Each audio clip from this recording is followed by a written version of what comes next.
Berdasarkan keterangan Nabi Shallallahu Alaihi Wasallam bahwa Jazirah Arab akan kembali subur, menyiratkan bahwa kawasan Jazirah Arab yang kini tandus dan kering sebenarnya dulu merupakan kawasan subur. Padang pasir Rukul Khali atau segi 40 inilah faktanya. Dilihat dari sudut manapun, gurun abadi ini memang menakjubkan. Pasir yang menghampar seolah tanpa batas ini seperti kawasan mati.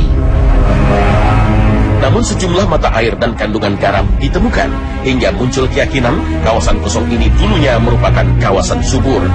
Banyak pepohonan, sungai-sungai, danau, dan bahkan lautan.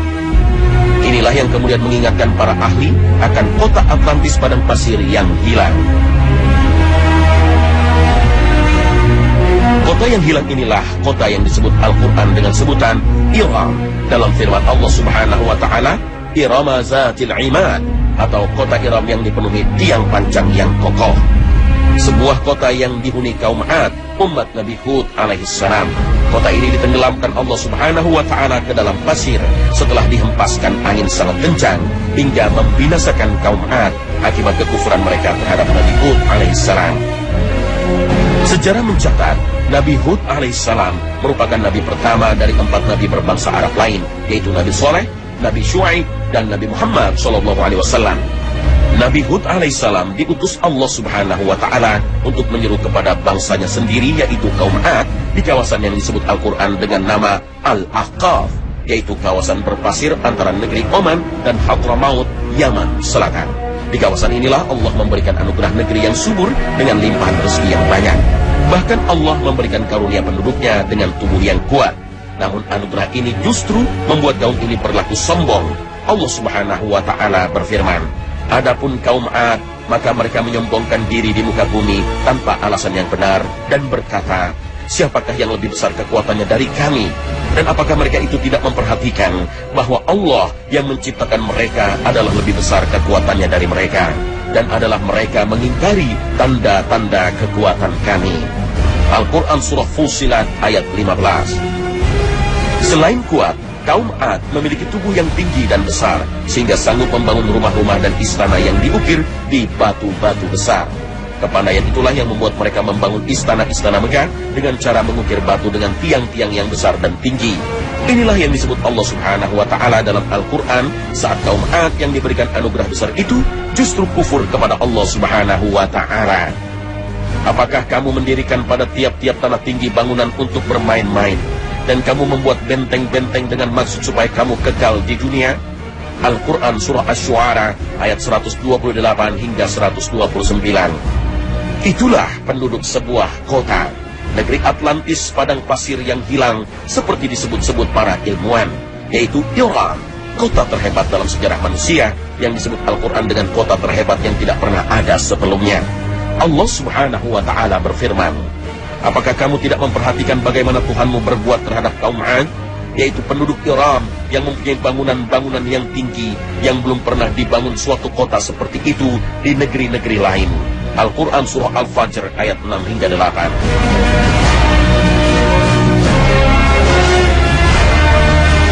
Kota Iram merupakan kota yang banyak disebut dalam kitab suci. Kitab Taurat menyebutnya dengan Hazar Maveth, negeri asal dan tempat tinggal Nabi Hud dan Nabi Soleh alaihi wassalam. Sedangkan Al-Quran menyebutnya dengan negeri Al-Ahqaf atau negeri berpasir dan berkerikil. Nama Al-Ahqaf bahkan menjadi nama surat dalam Al-Quran. Azab Allah Subhanahu wa Ta'ala membuat kota Iram hancur dan seluruh kaum Ad binasa, kecuali sejumlah orang yang beriman kepada Allah dan patuh kepada Nabi Hud alaihissalam. Bangsa Ad yang hancur inilah yang dicatat sejarah sebagai kaum Ad pertama. Sejumlah catatan menyebutkan kaum Ad inilah penduduk kota Iram yang melegenda sepanjang zaman. Sementara Nabi Hud dan para pengikutnya yang beriman kemudian hijrah ke kawasan Hadramaut, selatan Jazirah Arab hingga wafatnya. Di Hadramaut, Yaman Selatan inilah Nabi Hud dimakamkan. Maka generasi inilah yang dicatat oleh sejarah sebagai generasi kaum Ad kedua.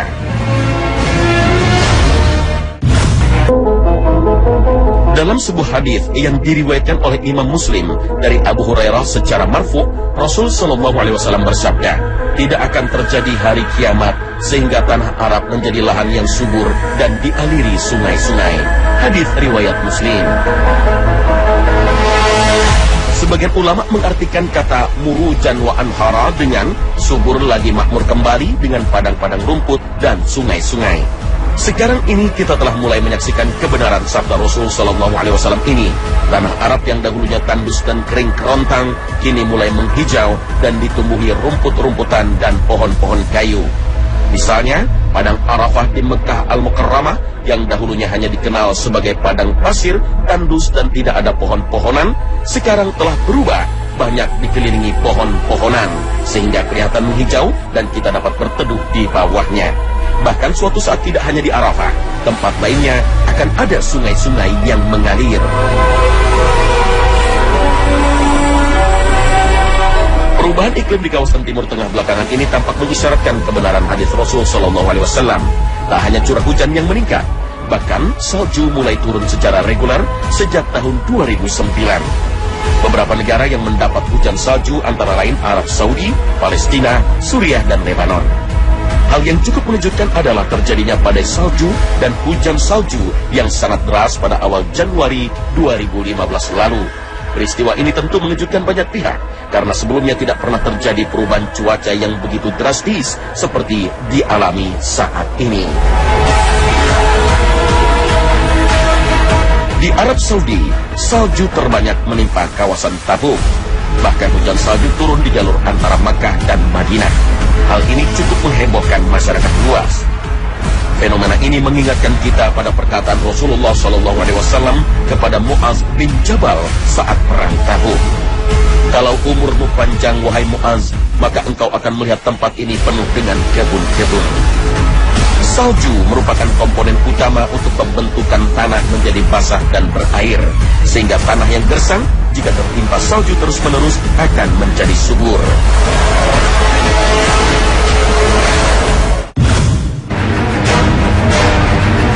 Imam Masjidil Haram Syekh Su'ud Syuraim menyatakan, turunnya salju di Jazirah Arab sebagai komponen utama pembentukan sungai dan tumbuhan, membuktikan kebenaran ucapan Rasulullah SAW.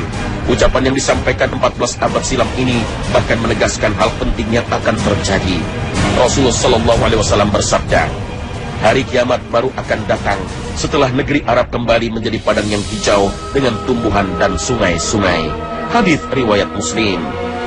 Salju yang turun di Jazirah Arab justru menjadi salah satu pertanda bahwa akhir dunia atau hari kiamat semakin dekat.